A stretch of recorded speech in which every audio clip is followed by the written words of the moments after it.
Assalamualaikum warahmatullahi wabarakatuh. Welcome to my channel. Jangan lupa like, share, komen, dan subscribe.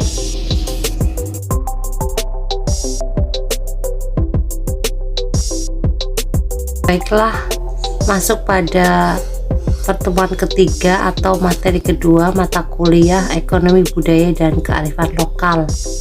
Kali ini temanya adalah kearifan lokal sebagai identitas bangsa dalam wujud gotong royong dan kekeluargaan. Materi kedua lebih spesifik, kearifan lokalnya itu tentang identitas bangsa dan wujudnya gotong royong dan kekeluargaan. Ini Indonesia banget ya. Seperti biasa, tidak lupa ada pengertian kearifan lokal ya, diulang-ulang tiap materi, tidak apa, biar semakin paham ya, biar semakin mengerti apa itu kearifan lokal. Kearifan lokal didefinisikan sebagai suatu kekayaan budaya yang mengandung kebijakan hidup, pandangan hidup atau way of life yang mengakomodasi kebijakan atau wisdom dan kearifan hidup.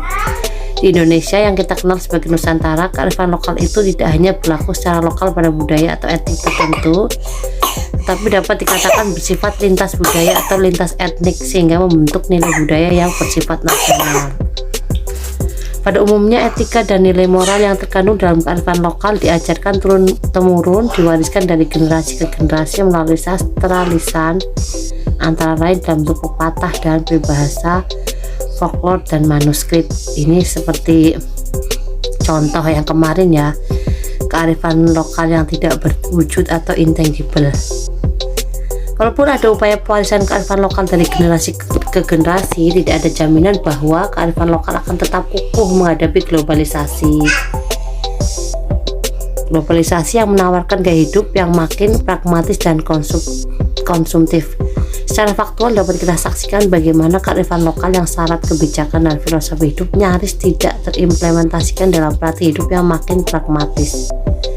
Korupsi yang merajalela hampir di semua level adalah bukti nyata pengingkaran terhadap kearifan lokal yang mengajarkan bersakit-sakit dahulu, bersenang-senang kemudian, hemat pangkal kaya,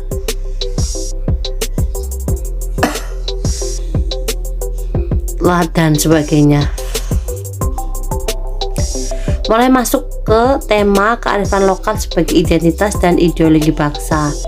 Menurut Boni Hargen dalam tulisannya di Kompas menyatakan bahwa arus modernisasi, liberalisasi, dan globalisasi semestinya tidak meniadakan suatu negara jatuh dalam percaturan global. Asal saja negara tersebut ditopang oleh identitas nasional yang kuat, tetapi juga didukung oleh ideologi dan kepemimpinan politik yang kuat. Kearifan lokal ini tidak terpisah dengan warisan dan leluhur nenek moyang kita. Dengan adanya kearifan lokal ini dapat menjadi pemersatu bangsa, saling menghargai masyarakat dengan adanya perbedaan yang ada. Kearifan lokal dapat dikatakan sebagai identitas bangsa yang memungkinkan dapat bertransformasi secara lintas budaya yang pada akhirnya melahirkan nilai-nilai budaya nasional. Sebagai contoh yaitu pendopo. Dalam pembuatan pendopo ini sangat memperhatikan tentang alam. Pendopo dibuat dengan kondisi terbuka agar terlihat menyatu dengan alam dan angin dapat menembus masuk ke dalam. Kearifan lokal ini tidak terpisah dengan warisan dan leluhur nenek moyang kita. Dengan adanya kearifan lokal ini dapat menjadi pemersatu bangsa, saling menghargai masyarakat dengan adanya perbedaan yang ada. Selanjutnya, kearifan lokal masyarakat Indonesia. Kearifan lokal dapat dikatakan sebagai cerminan dari masyarakat. Contoh dari kearifan lokal yaitu kearifan lokal sedekah laut. Sedekah laut ini merupakan salah satu kearifan lokal yang bertujuan sebagai ungkapan rasa syukur akan hasil laut yang melimpah. Sedekah laut ini termasuk dalam bentuk yang nyata atau tangible karena kita dapat melihat serta mengikuti berbagai rangkaian yang ada di sedekah laut. Nilai-nilai yang ada di sedekah laut ini yaitu ada nilai sosial dan nilai budaya. Dalam nilai sosial dapat dilihat yaitu adanya gotong royong sama masyarakat, dan dalam nilai budaya yaitu melestarikannya tradisi nenek moyang secara turun-temurun. Contoh lain dari kearifan lokal yang ada di masyarakat Indonesia yaitu masyarakat desa Panglipur Bali. Desa Panglipuran ini merupakan salah satu desa yang ada di daerah Bali yang masih membuka untuk budaya. Kata Panglipuran berasal dari kata Pangelingpura yang berarti tempat suci untuk mengenang para leluhur. Desa ini memiliki konsep pemukiman yang ramah lingkungan. Seluruh kendaraan bermotor hanya boleh sampai lingkungan parkir. Penataan fisik bangunan dan pola penataan kawasan desa Panglipuran sangat kental dengan budaya Bali yang tetap dipegang teguh oleh masyarakat. Lalu kita akan membahas tentang konflik dan integrasi dalam kearifan lokal. Tentunya dalam kearifan lokal itu pasti ada juga konflik, lalu ada integrasi atau penyatuan ya. Yang kemarin materi pertama sudah membahas juga tentang pengintegrasian nilai-nilai luhur menjadi satu kesatuan atau diintegrasikan menjadi satu kearifan lokal yang unik, yang suci, yang baik bagi suatu masyarakat.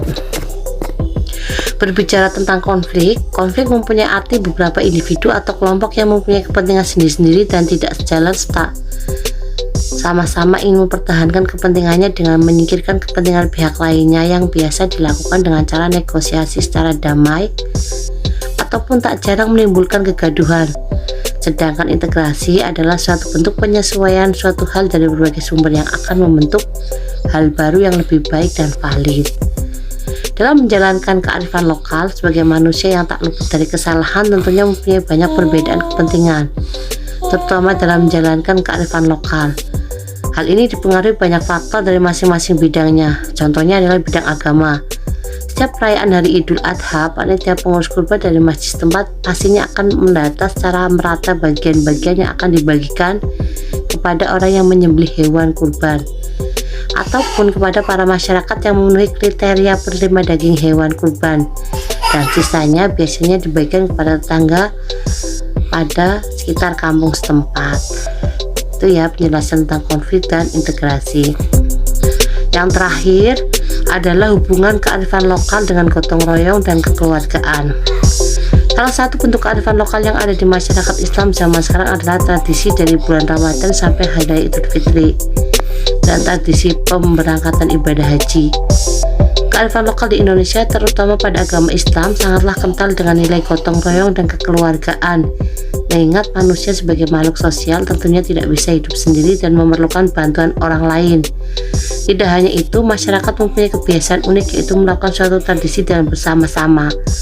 Hal ini dapat mempererat tali persaudaraan antar masyarakat dan tumbuhnya rasa ingin saling membantu satu sama lain yang dapat menambah kerukunan antar lapisan masyarakat. Jadi kalau ada kekeluargaan, ada gotong royong, itu merupakan identitas bangsa ya, warisan leluhur yang menjadi kearifan lokal di tiap masyarakat, di tiap daerah. Jadi kalau ada punya tetangga yang hidupnya sendiri, tidak pernah membantu, introvert misalnya dan sebagainya, itu mungkin dia tidak menerapkan apa yang sudah menjadi identitas bangsa, yaitu kearifan lokal dan gotong royong. Baik, itu tadi penjelasan dari saya. Setelah untuk kuis,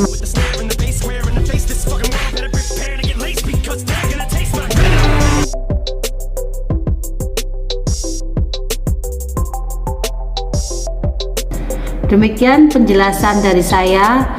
Semoga memahamkan, semoga memberi pengetahuan yang lebih kepada kita semua. Mohon maaf bila banyak kekurangan. Saya akhiri. Wassalamualaikum warahmatullahi wabarakatuh.